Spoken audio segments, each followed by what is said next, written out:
Hello, my friends, and welcome back. Thank you very much for being with me again today. Earlier today, I published a video in which I claim that if the Americans, not if actually, is when the Americans are going to attack Iran for the big boss, Iran will sink some American aircraft carriers. Well, I can tell you right now which one they will attack and will sink. The Americans are conducting state assassination operations. First, it was Maduro who they captured. Now they want to kill the leaders of another country inside the country. Well, this is where we are. Why we are at war for our self-defense. Remember the imminent and present danger after 2001 terrorist attacks on the United States of America, September 11. Remember, it is a imminent and present danger. We have to strike first, preemptive strike. But only we can preemptively strike someone. Nobody can preemptively strike us. Why? Because we are good, man. We are good. Got it? All right. Why? We say so. You can't say that. Only we can say that. Now, it's interesting. An interesting article here. Supposedly, NATO can invoke Article 5 if the United States of America invades Greenland. So, are you telling me that NATO member states will fight militarily the United States of America? If that is the case, then why do Americans need to protect Europe from Russia? Obviously, we are better than the Russians, aren't we? We have the greatest military. We're the toughest. So how can you pretend you're going to fight me, right, when you can't even fight the Ruskies? Come on now. Right. You know that's an imbecility, but I'm going to discuss it. The Russians claim that they continue their advance in all directions in Ukraine, all directions. The Ukrainians disagree with that. The Russians attacked the Russians conducted another massive attack this time on Ukraine with more than 200 and some drones. That means actually 165 drones and some missiles, it seems like. And the goal, more than 50 drones attacked Odessa. I'm telling you, when the Russians are telling you something, my point is they're consistent. When they're telling you something, they will do it, or at least they will try to do it. So trust them. When Putin said we are going to cut Ukraine off the Black Sea, that means I will show you on the map, that means they mean it. And when the Russians said we need Novorossiya, they will get Novorossiya if they can, but they will try. That's one thing with the Russians. Good or bad, they are consistent. So Russia hits Odessa with over 50 drones. I've never heard this before. I mean, they attacked, I don't know, Moscow, Jesus Christ, Kiev or other locations with 50 drones, but I've never heard Odessa. And the last one, the Americans are telling the Ukrainians, God damn, you gotta accept the deal so we can move on. What is the deal? And it's about security guarantees. And that is, the Americans finally told these guys in Ukraine, not the Ukrainians, but now that they shifted, this is what they did. The Americans, well, put it the other way. I think the leadership of Ukraine, the guys in charge of Ukraine, those that organized the bunch of whatever they are, they were on the UK's payroll, not American payroll. And the Americans, little by little, which is CIA, kicked MI6 out and they got their boys in. If you look at Zelensky doesn't have his boys anymore, which is Yermak, Reznikov, even Shmihal. They're not around anymore. On the contrary, you have right now Umerov, and Umerov was elevated to whatever position he's got over there. Umerov, who, when he came to United States of America to negotiate, he talked to FBI. He needed protection from corruption in Ukraine. So he is obviously our boy. He switched. He's our boy. Their boy, you know what I mean. And then you got Budanov. Budanov is trained CIA guy. We know that, okay? Me, God, and whomever, and myself. Well, the three of us know that, the Trinity. And he is right now took Yermak's place as a chief of the president's office. But he's not as important as Yermak. So who went to negotiate with the Russians in Abu Dhabi? Huh? The trilateral. It was Budanov. I think it was Sybiha as well over there. I saw his face maybe. I don't think it was Sybiha, the foreign minister though, even though he should have been over there. But they didn't want to elevate it to that point because Lavrov was not over there. So I don't think, no, he wasn't. But it was Umerov, who's now our boy, and Budanov, who has been, will be our boy. As of now, he is. So I think all these things shifted. And the US sets condition for Ukraine security guarantees. That is, if you want our security guarantees, you must do this. We tell you that. And that's going to happen. All right, let's start with the first topic. This is according to Russia Today, 27th of January, 2026. United States considering precision strikes on high-value Iranian officials. The directions of Washington's possible actions, discussions of Washington's possible actions against Tehran are chaotic, a Gulf official says to the Middle East. No, let's put it this way. So if you consider, you see, these are euphemisms. Let me give you the real translation or how this should have been the title of Russia Today. United States of America considering political assassination and military aggression of a sovereign independent state. All right, that's state terrorism. But hey, maybe not. So this is what they try to do. How do you think they will do it? Do you remember, and you should remember, when these guys tried to destroy Iran about a few months ago, and Iran struck them back? I'm talking about Israel and the US. The Israelis, if you remember, they pinpointed, they struck and they killed successfully Iranian officials. They knew where they were. They sent the missiles straight in their apartment buildings. Well, it's not hard to know where someone lives, let's put it this way. But I was surprised how easily that was. Straight easy. And they tried to kill even the president of Iran, if I remember. The prime minister, was it? Was the prime minister? Not the Ayatollah. He got injured or something. But anyway, they tried. But the point is they knew where these guys were. So probably they passed the information to the imbeciles in the US. And the imbeciles in the US will do the same thing those guys have been doing. But now they will do it on their own.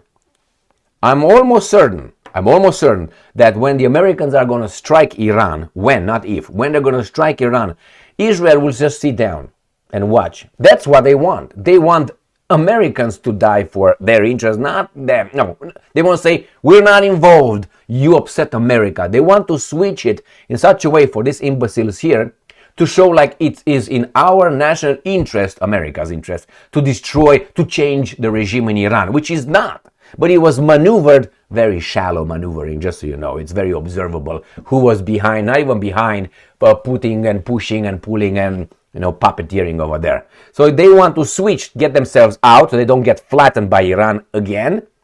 And they will use the Americans. I guarantee you the Americans will lose warships in wherever they're located by Iran. They said they sent over there an armada. Here it is. This is the first one is going to be blown up. I guarantee you this carrier will sink. Or will be hit at least. USS Abraham Lincoln carrier to be ready to strike Iran in 1 to 2 days. You got it? So stock market right now is all in frenzy. Gold is going to jump back up. Why? Instability with this imbecile. Now, who knew about this? Hopa, my chime. So who had the information, 3 days ago, which they had of this plan? Those guys on the stock market will make a killing. And in the gold market or precious metals. Anyway, so pay attention. This thing will be struck. I guarantee you why. Because if Houthis were able to scare the Americans from the Red Sea, I think the Iranians not will scare them, will sink their vessels. They're not our vessels. Don't think about our military. Our military is actually their military with our blood. That's what it is. They use it for themselves. They turn it and twist it to appear as if it's in our benefit, it's our interest, defend us, promote us. It's not. The goal is the spread of not even American interest. The big companies, multinational companies with some locations in the US, they try to get over locations where they can plunder. That's what it is. and they use our military to fulfill that. And if our military is not enough, they're going to use NATO for the same interest. So that's why I don't like to say our military. If that would be our military would go to the White House and go to the Capitol and talk to those guys, if you know what I mean. That's what I think it should do. Why? Go to the NGOs, go to the how do you call these guys, like IPAC, talk to them a little bit and straighten things out in the Washington DC. Maybe surround it, set a curfew, go inside and discuss with them. That's what I would do. I know it's crazy, but you have to do like Hercules. You know Hercules? Yeah, not Dwayne, whatever his name is, The Rock. Hercules was not black, just so you know. Okay, so Hercules, our Hercules, you know how he cleaned the king, I can't remember his name's stables. So in his 10 works, or whatever you call them in English, that he had to do, Hercules, one of them was supposed to clean, I can't remember who's the name of the city-state. He was supposed to clean the stables, all the horses. And what he did, he diverted the river and cleaned everything. That's what you need to do with Washington, D.C. And not only, and I'm not talking about only the politicians. All these, how do you call them, lobbying firms and all these so-called elites, they need to be checked and verified who you really have allegiance to. Who? Anyway, let's move on. NATO's Article 5 may be invoked if Greenland faces US threat. Lawmaker. I don't believe that. Zero. Negative 3,000. That's how I believe in it. So, the issue of invoking Article 5 of the NATO Treaty may arise in the event of a direct threat to Greenland, but it is Denmark that would have to formally initiate it. What? A deputy speaker of Greenland's parliament, Bantti Pakopakapakap, told RIA Novosti, and I'm quoting, "We have membership with the NATO, but NATO is the US." Thank you very much. I was about to say that, but he said it. That's exactly. We must see about Article 5. The US are threatening about our integrity and territory. Denmark has to do, but we think about that. The situation must be on the ground. Yes, because the situation is very difficult. Well, let me tell you this. We live in fantastic times, ugly times.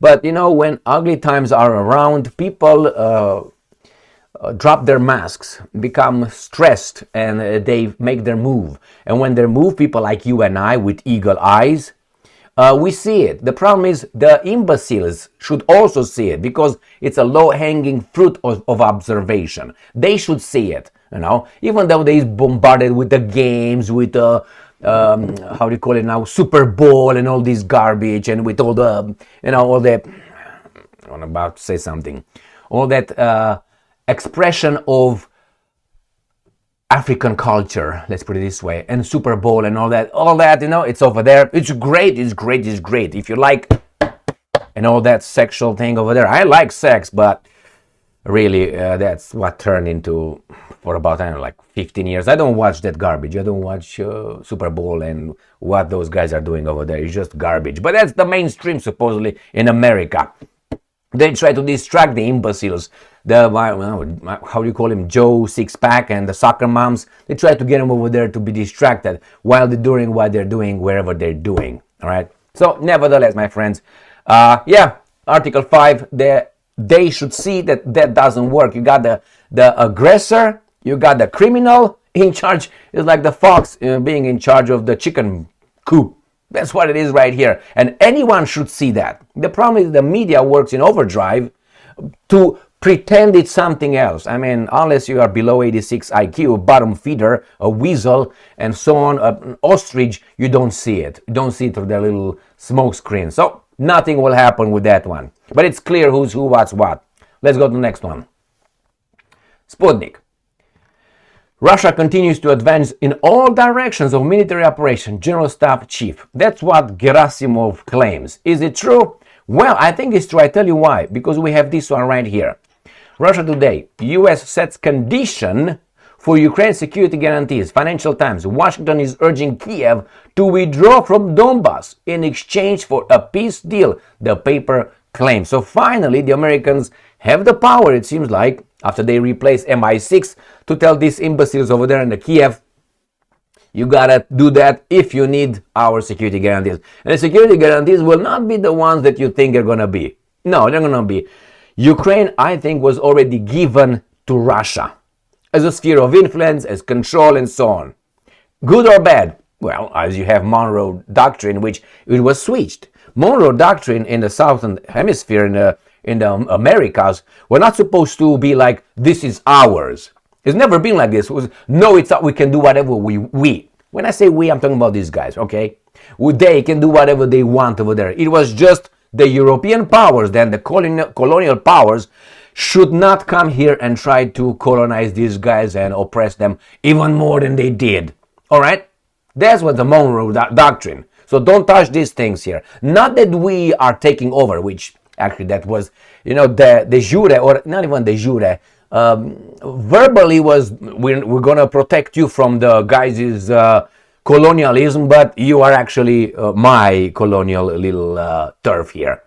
That's what it is. So here, when these guys say conditions for Ukraine security guarantees, the security guarantees probably going to be from Lviv and over there in the western Poland, I was about to say. There's going to be East Poland. That's it. The Ukraine is given as a buffer zone between NATO, if NATO is going to be still standing, which I think it will be. I mean, you fight, 80 years to build this NATO, and now you're just going to disband these auxiliary forces that are at your command whenever you say they're going to die for you. Why would you do that? Keep them over there.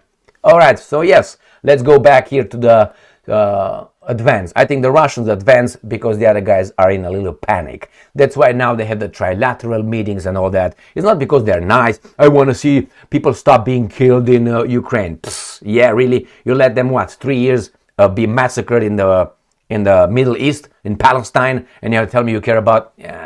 All right, let's see the massive drone attack coming from the Russians, though. And my point is, I think they want to destroy and take over this part right here. Novorossiya is this area okay, so this is Ukraine. This is the Black Sea, for people who are not familiar with the geography over here. This is the Crimean Peninsula. These are imbeciles from Romania. These are the Bulgarians down there. This is the fictitious country of Moldova. Here is Hungary, Slovakia, and then you have Poland, and then you have Belarus. Okay, so this is where it's at. So Novorossiya is, you see my cursor from here, something like this. This is Novorossiya. And this will become Russia. NATO will have no access here. I guarantee you that. So Odessa was part of the big attack. I'm going to show you. Russia attacks Ukraine with 165 drones, including jet-powered models. 23 locations hit. So attacked with 165 Shaheds, some of them jet-powered Gerbera, Italmas, and other types of drones on the night of 26-27 January. About 100 of UAVs were Shahed loitering munitions. So what did they do? They jammed 135 Russian drones, so that means these guys didn't do shit. Hits by 24 UAVs had been recorded at 14 locations. And the fall of downed aerial assets debris at 9 locations. They don't tell us anything else, but don't worry, I have another one. Maybe these guys tell us something else. Air Defense Forces neutralized 135 of 165 Russian drones. Let's see what they did. Okay, they tell us where they launched them from. And the same suspects. Kursk, Oriol, Bryansk, Milerovo, Primorsko-Akhtarsk, Svardiskie, and Shauda in Crimea. So the same thing. The Russians launched their UAVs. Yeah, the drones from Bryansk, Oriol, Kursk, Milerovo right here, Primorsko-Akhtarsk right here, and from Crimea. So south, southeast, east, northeast, and north. This is where let's see, they said some locations here. Let's see if they say anything. Okay, so 14 locations were with the hits, at 9 locations just debris. But this is what you need to know mostly about this attack. So according to New Voice of Ukraine, Russia hits Odessa with over 50 drones, injuries 23, damages, blah, blah, blah. Yeah, we're going to continue, of course.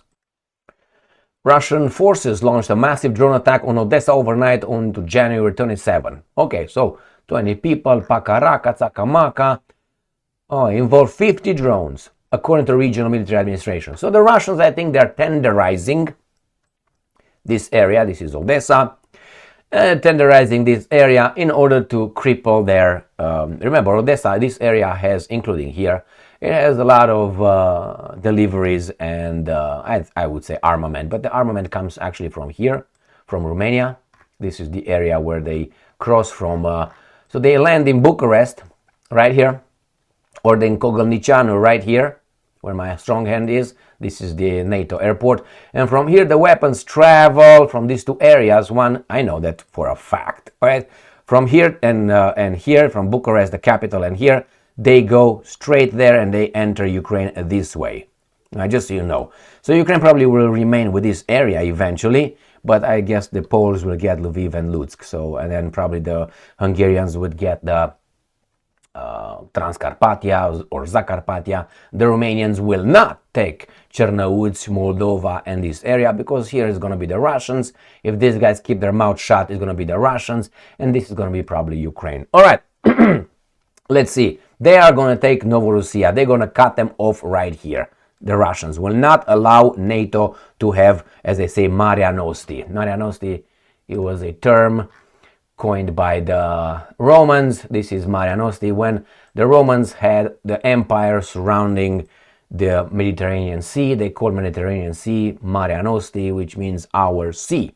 So the same NATO thing that's going to have Marea Nostri, Black Sea, with the embassies in Romania, Bulgaria, Turkey. Then going to think they're going to have Ukraine, and then you have Russia having from here, which is the Crimean Peninsula, until here to Georgia or Abkhazia, North Ossetia, whatever is right here. So that's what I think they're going to have, but that's going to be disappearing. Therefore, NATO is going to have everything here. Good luck. Keep dreaming of a white Christmas. Next. Conditions, we already got them. In exchange for peace, you need to give up Donbass. Well, let's see what kind of, if they say what kind of security guarantees they say they will give. 8 people familiar with the matter told the paper that the administration of the US President Donald Trump insists that American security guarantees would depend on whether Kiev agrees to a peace deal, likely requiring it to pull back from Donetsk and Luhansk People's Republic. The two regions overwhelmingly voted to join Russia, and Moscow has said the Ukrainian withdrawal from this is the key prerequisite for sustainable peace. Nah, this is just a foot in the door. So they're telling me that if the Ukrainians withdraw from this right here, this is Luhansk, it's already liberated or conquered, and from this right here, that's all they need to do in Donetsk, then it's going to be peace. That's all the Russians want. God damn, I don't believe that a bit. Are you crazy? And then the NATO country is going to put their missiles right here on the border, on the new border? I don't believe that. No, this is just a prerequisite. And the Russians will say after this, okay, this is ours, by our constitution and by the will of the people, and we need a buffer zone, and the buffer zone will be about here. This is from here to here is going to be the buffer zone, and probably here is going to be whatever Ukraine, these guys agree. Let's see. The paper also said that in order to sweeten the deal, Washington signaled that it could give Ukraine more weapons in peacetime if it accepts the terms. Yeah, but Ukraine will be right here. Yeah, the Russians say you can put whatever you want over here because you already have them here in Romania, so you don't really advance. That's the whole point. You don't really advance. The NATO already brought its garbage, put it that way, right here. In Estonia, Latvia, let's go somewhere else. So Finland, Baltic states right here. So Finland is right here. This is a border with Russia. Then you got these 3 imbecile countries, the Baltic states, 6.1 million people, total population, 3 countries, but have a mouth like they're, I don't know. Let's get rid of this thing. How about that? All right. And then you got obviously Poland right there. And then you got Slovakia, Hungary, Romania, and you got Bulgaria and Turkey. So if you cut this right here, it's not going to affect anything. So if this is going to be the new Ukraine and you put here your air defense systems, it's not going to do anything because you already can have them in Estonia, Latvia. You see how close they are already? Or here in Poland or Romania. This is not going to change the difference. Why? Because the Russians said the time of reaction, the reaction time, when you launch a missile attack on us, let's say in this case Moscow, we need more than 2 minutes. And if you come closer and you, swallow Ukraine, you're going to cut it to, a minute. In a minute, you don't have time even to pull your pants off and pull out of her, you know what I mean? And start pushing the button. So you don't have time as a military commander. So that's why this guy's probably going to give something you can't advance. We're going to give Ukraine that little thing. And the buffer zone is going to be like this. Our Donbass with whatever Crimean Peninsula. But the Americans are promising. Why? The deal was already made. The deal between the Americans and the Russians was cut. Now they have to just sweeten it for the baboons and for the Ukrainian population. That's what it is right now. They have to make the Ukrainian population accept it. And the media is in, as I said, overdrive to create that illusion that actually we won. I said this about 3 years ago. This war will probably end if the Russians are not destroyed. They will both win. Ukraine will claim victory, Russia will claim victory, and obviously US will claim victory. That's how it's going to be. Everybody's going to claim we beat whomever. And in reality, if you look on the territory, you know who won and who lost. It's very clear. But they have to sell it to the baboons so the baboons believe in the system, like we believe in the system here. Democracy and the electronic voting machines. All right. In the meantime, IPAC goes over there and, legally, it's not called bribe, it's campaign and donation and lobbying. Jesus Christ. And these guys believe in it. Is this a system? That's why I was talking about the military should come and talk to them, if you know what I mean. Thank you very much for being with me again today. Stay strong, stay smart, look for the truth, and be just.